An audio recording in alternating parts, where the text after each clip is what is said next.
The history of Apple Inc. From a garage to a trillion-dollar giant. The story of Apple Inc. is one of the most remarkable in business history. It's a tale of innovation, near collapse, and an astonishing comeback that transformed the way we live, work, and communicate. From its humble beginnings in a Silicon Valley garage to becoming the world's first trillion-dollar company, Apple's journey is a testament to the power of vision, design, and relentless innovation. Humble beginnings in a garage, 1971 to 1976. The Apple story begins before the company was even founded, with the meeting of two Steves. In 1971, 21-year-old electronics enthusiast Steve Wozniak was introduced to 16-year-old Steve Jobs by a mutual friend. Despite their age difference, the two bonded over a shared love of technology and pranks, famously building and selling blue boxes that could make free long-distance phone calls. 5 years later, in 1975, Wozniak began attending meetings of the Homebrew Computer Club in Silicon Valley, a gathering for computer hobbyists. Inspired by the Altair 8800 microcomputer, he designed a much simpler, more user-friendly machine of his own. While Wozniak was happy to share his designs for free, Jobs saw a business opportunity. He convinced his more hesitant partner to start a company to sell the computer.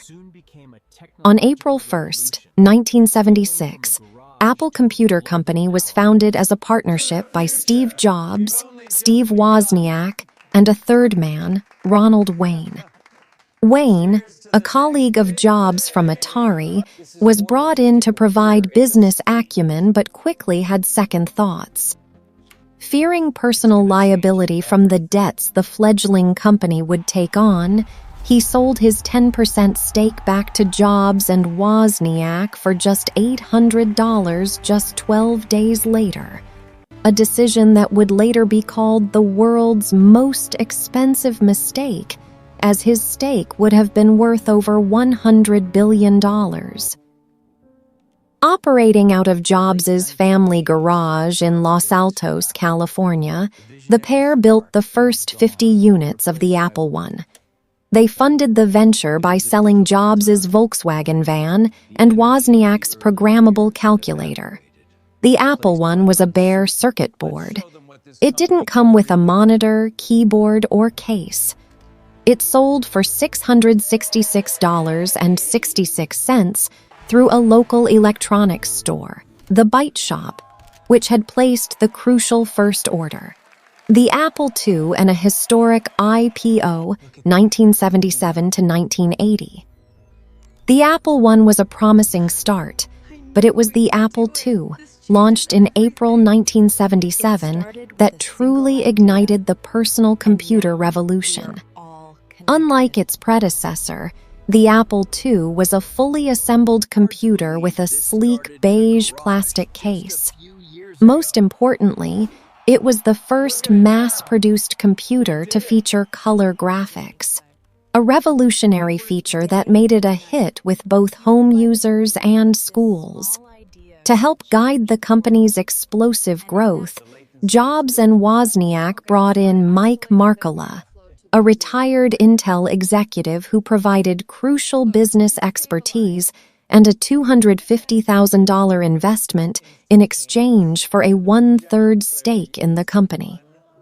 In January 1977, Apple was formally incorporated as Apple Computer, Inc. Apple's growth was meteoric. Annual sales skyrocketed from $775,000 in 1977 to $118 million in 1980.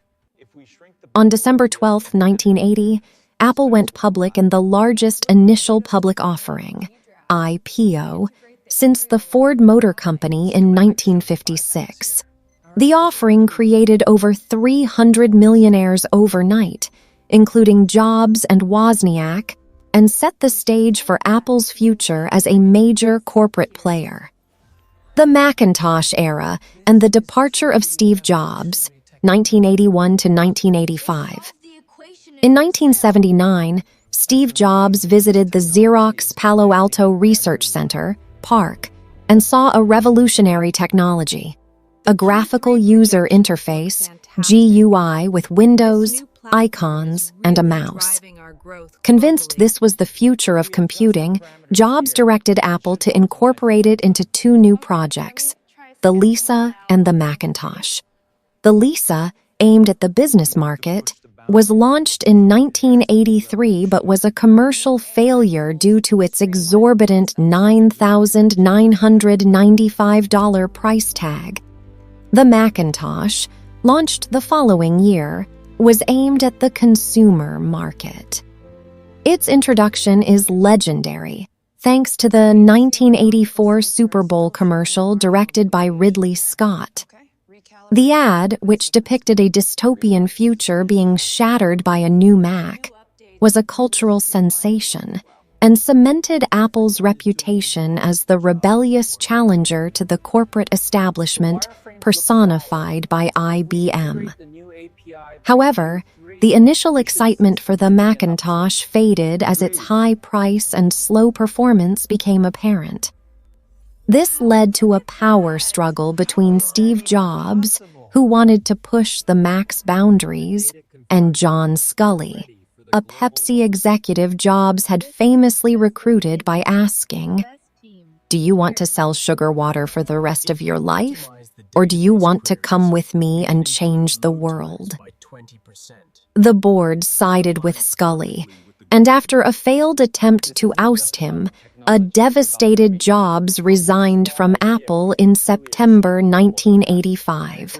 A widescreen iPod with touch controls, a revolutionary mobile phone, and a breakthrough internet communicator. With its large multi-touch screen and revolutionary software, the iPhone redefined what a smartphone could be. It was the beginning of a new era in mobile technology. The iPhone's success was amplified in 2008 by the launch of the App Store, which allowed third-party developers to create millions of apps for the platform. This created a vast new economy and made the iPhone an indispensable part of daily life.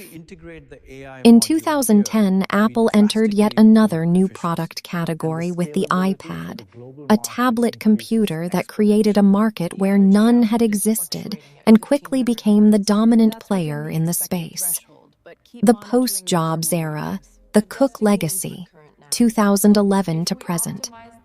In August 2011, a frail Steve Jobs, who had been battling pancreatic cancer for years, resigned as CEO and handed the reins to his hand-picked successor, Tim Cook, the company's longtime chief operating officer. Jobs passed away just 2 months later. The question on everyone's mind was, could Apple survive without its visionary founder? Tim Cook's leadership provided a decisive answer. While Cook is not the product visionary Jobs was, he proved to be a master of operations, supply chain management, and corporate strategy. Under his leadership, Apple has continued to thrive. Financial milestones. In August 2018, Apple became the first publicly traded U.S. company to reach a market valuation of $1 trillion. It reached $2 trillion in 2020 and over $3 trillion in 2022. New product categories. Cook oversaw the successful launch of the Apple Watch in 2015 and the AirPods in 2016. Both of which became dominant players in the wearables market. Expansion of services. Apple has aggressively expanded its services business, including Apple Music, Apple TV+, iCloud, and Apple Pay, creating a stable stream of recurring revenue.